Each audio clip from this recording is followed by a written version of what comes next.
Hello mga boss, magandang araw. Sa mga naghahanap dyan ng Kia Grand Carnival, meron tayo ditong kulay blue, 2018 model. Okay, so tara, check na. Kia Grand Carnival mga boss, automatic transmission.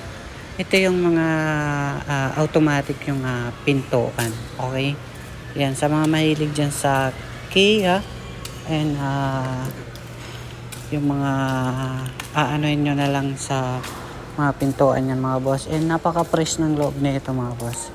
Ayan, so makinis pa naman siya mga boss, makinis naman talaga. Sa taillight kasi is wala naman basag, kompleto emblem.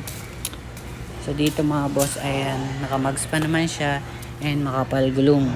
Ayan, mga 90%, sobrang kapal pa talaga, mga bago pa. Okay, so dun tayo sa left side. Ayan, magpasensya nyo na kasi medyo madilim na dito. Ayan, safe naman yung mga sakyan dito mga boss. Ayan, wala naman siyang gas-gas mga boss.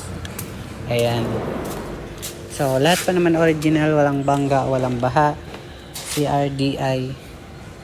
Ayan, ang pinaka-importante rin ay yung sa makina is good condition naman to mga boss. Okay, so i-check na natin yung interior nito mga bossing. Bali ito yung susi mga boss, pwede yung automatic yung sa pintuan, pwede din. Ayan. Ayan, ang mga naka power window. Ito leather seat lang to mga boss, yung balot nya. Ayan, ganyan yung original po. Ayan, napaka fresh pa. Bali push start na rin po pala siya mga bossing. Ayan, sa touchscreen na rin yung sa radyo nya. Ganyan itsura. Pero kung bubuksan nyo dito mga boss, gaganyanin nyo lang. Ayan, automatic na siya mga bossing. Yan, super fresh pa rin ang loob. Yun mga adjustable na sa likuran. Yan mga boss. Ayan, gaganyanin nyo lang, automatic na siya mga boss. Dito naman tayo sa may kabila mga bossing. Pero kung gusto nyo lang dito sa susi is bubuksan nyo, ganito nyo lang. Diinan yung 5 seconds and mag-open na siya.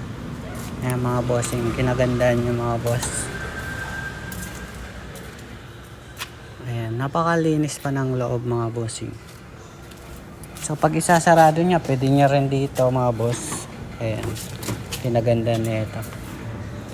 Tapos pag ilalak nyo siya mga boss is na kusa na nagpo-fold yung ayan mga boss. So babanggitin ko yung presyo nito mga bossing. Ito mga boss, sa mga cash buyer ay nagkakalaga ng 860,000. Kung sa financing, 880,000. So marami pa ditong available mga boss. Comment na lang po kayo sa baba para ma-video natin at mapakita sa inyo yung mga full details nila. Okay, so thank you po.